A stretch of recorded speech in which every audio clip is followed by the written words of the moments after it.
Hey guys, Bios from Ramos, and today we are going to be going over the Miami Dolphins hosting the New York Jets in Week 6, October 18th at 4:05 p.m. Obviously at the Hard Rock. This game will be on CBS, and yes, we were scheduled to play the Broncos this week, but unfortunately, with everything going on with coronavirus, Patriots had some problems handling their coronavirus situation, so then now the Dolphins have to play the Jets instead of the Broncos this week, which is good for us, but at the same time does present some schedule conflicts because the Jets are supposed to play Chargers this week. But nonetheless, let's get into some ESPN match predictor. We have the Dolphins favored for the first time since Brian Flores has become the head coach of the Dolphins. Jets are at 26.6% chance of winning, with tie at 0.2%. And then the Dolphins are at 73.2% chance of winning. Now, when we look at the gambling odds, the spread is plus 8.5 for the Jets, minus 8.5 for the Dolphins, obviously. Plus 310 and minus 400 for the Dolphins, plus 310 for the Jets on the money line. And then the over-under is set at 47 at this moment. I recorded a video earlier, realized I didn't have my microphone plugged in correctly, so when I went to go edit it, I did not see it. Just got done filming the game picks video, so that'll be out after this one. But the New York Jets, let's talk about some of the injuries they have. So Brashad Perryman, wide receiver, he is questionable. Sam Darnold, quarterback, he is doubtful. Quentin Williams, defensive tackle, is questionable. Mekhi Becton, offensive tackle, is doubtful, and Bless Austin, cornerback, he is questionable. And now when you look at the Dolphins injury, it's not that big of a list. Darren Smythe, tight end, he is questionable. Shaq Lawson, defensive end, questionable. And Calvin Noy, linebacker, is questionable. Now when you look at the last 5 games for each of these teams, the Jets have not won a single game, meanwhile the Dolphins have won 2 games. Dolphins have beat the 49ers and the Jacksonville Jaguars. Jets haven't won anything, and the only game they got close to winning was against the Denver Broncos, and that was without even Drew Lock in the lineup. So even if they would have won the game, I kind of would have discredited it, but it is what it is. So points per game average for the Jets is 15. Dolphins are averaging 27 points per game, and then when it comes to points allowed, the Jets are allowing 32 points per game. Meanwhile, Dolphins are allowing 22.6. So a lot better than what the Jets are allowing, let's be honest. And then when you look at the total yards of offense, the Jets are averaging 304 with 200 from passing and then 103 from rushing, and then the Dolphins are averaging 373 with 268 coming from passing and 104 coming to rushing. So kind of similar. Obviously a lot more passing yards coming out of this Dolphins offense. Now when it comes to defense, the Jets are allowing 402 yards per game on average, with 274 coming from passing and 128 coming from rushing. Now when you look at the Dolphins, pretty much the same. It's almost mirrored numbers here. 400 average allowed yards per game, and then 275 is coming from passing and 126 is coming from rushing.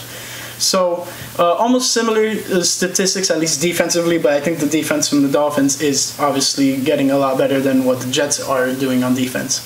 Now when we look at the AFC East standings, we have the Buffalo Bills at 4-1, New England Patriots at 2-2, Dolphins at 2-3, and the Jets at 0-5. And I think the Jets are honestly the worst team in football. Let's be real. Now, when we look at some of the season leaders on the stats here, we have Sam Darnold going 82 for 138, 792 passing yards, 3 touchdowns, 4 interceptions.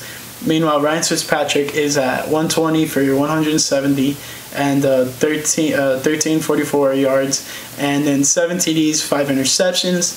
And then for the rushing leaders for both teams, Frank Gore has 64 carries for 204 yards, and then Myles Gaskin has 64 carries for 249 yards and 1 touchdown. So Myles Gaskin's having a pretty good season so far, but obviously Frank Gore is a very seasoned vet, so though he doesn't get lots of carries and lots of yards, he's definitely putting up some good numbers for the Jets there. At least it's comparable to Myles Gaskin's. Now, when we look at the leading receivers for both teams, Jamison Crowder has 22 receptions, 335 yards, and 2 touchdowns. Meanwhile, Devontae Parker has similar numbers. So he has 26 receptions, 329 yards, and 2 touchdowns. So essentially, Jamison Crowder is being a little bit more of an effective receiver in the sense of his yards per catch, and because he has less catches and more yards. So he's obviously being a lot better. But the Dolphins are spreading out the ball. I mean, Jamison Crowder is pretty much the only option for the Jets. But that's about it from just numbers-wise. We'll talk about how and why the Dolphins will win this game, because I believe they will win this game. I announced it on the Game Picks, which is going to come out shortly after this video is released. But yeah, the Dolphins put an absolute whooping on the San Francisco 49ers last week, 43-17, and I mean, we were doing good. We had 4 touchdowns and then 5 field goals. So this is one of those things that is a point of emphasis for me, is getting in the end zone. Plain and simple. We got in the end zone 4 times and then kicked field goals 5 times. So yeah, we kicked more field goals than touchdowns, but it doesn't matter. If you're scoring points, you're scoring points. Because in the previous week before that, when we played the Seattle Seahawks, we weren't getting in the end zone. And we were just mainly kicking field goals until the very end of the game. And you're not going to win a game if you're only kicking field goals, especially if your opponent is putting up touchdowns to your field goals. So those are some of the things that we need to continue on this upcoming week. So having the Jets in town is such a great thing. Either way, I felt even if we would have played the Broncos or the Jets this week, we would have had a better chance of winning. Broncos are a little bit depleted, but maybe Drew Lock is coming back this week. I'm not completely sure yet, but you'll see more about that in the Game Picks video. We'll talk about that there. But offensively, plain and simple, get in the end zone, score points. Score points. You do not want to have a bad outing against this Jets team, because if they do, I will probably never pick the Dolphins to win another football game this season, because, I mean, man, we lose to the Jets, that's pretty sad. Let's be real.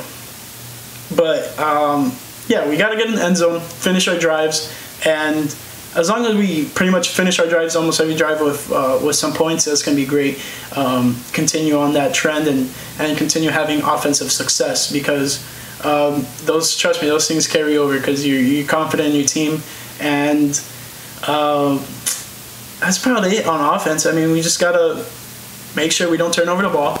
Just no interceptions. I mean, last week, I don't think Fitzpatrick had an interception. So when he's on, he's on. When he's not, he's not. So it's 2 tales of good or bad for Brian Fitzpatrick. But he's definitely going to have a decent outing. And for rushing-wise, I feel like Myles Gaskin is going to have a pretty big week, especially after all this Le'Veon Bell talk, potentially for him coming to the Dolphins after he got released from the Jets. But he ended up picking the Chiefs, so Myles Gaskin put out like a hype video after everyone was really like, oh my god, I can't believe Le'Veon Bell might come to the Dolphins, blah, blah, blah. Myles Gaskin's like, all right, let me remind these people who I am. And, I mean, I got to appreciate the guy. He's been doing pretty good this season, and good to him. I'm happy he's developing into a good NFL player. Now, defensively, get to Sam Darnold, plain and simple. You want to put the pressure on Sam Darnold and force him to see ghost, as he was last year, throwing picks and really forcing this game into the Dolphins' favor, because last week that's what we did. We got in the quarterback's face, and big credits to Emmanuel Ogbah. I didn't talk about him much last week, but I forgot to. But Emmanuel Ogbah was all over Jimmy Garoppolo, and really just put a lot of pressure on him. He was like, I heard his name so much last week from the commentators, because he was just pretty much all over the field, especially in the first half. A little bit not so much in the second half, but I mean, at that point they already had CJ Beathard in, and the game was pretty much at a loss for the 49ers.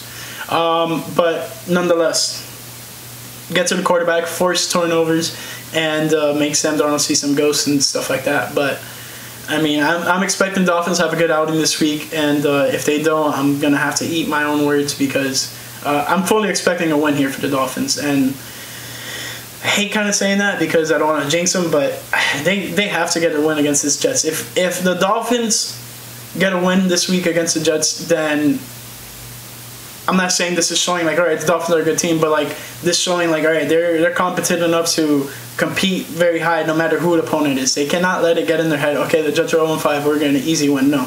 The Dolphins need to come out and play the exact same way they've been playing last week against the Jaguars and other games that we've been competing very well in. I mean, if you look at the records, even though we've lost 3 games, 2 of those games have been each one of those games have been within 2 possessions. So gotta just close out these games and win these games and score touchdowns.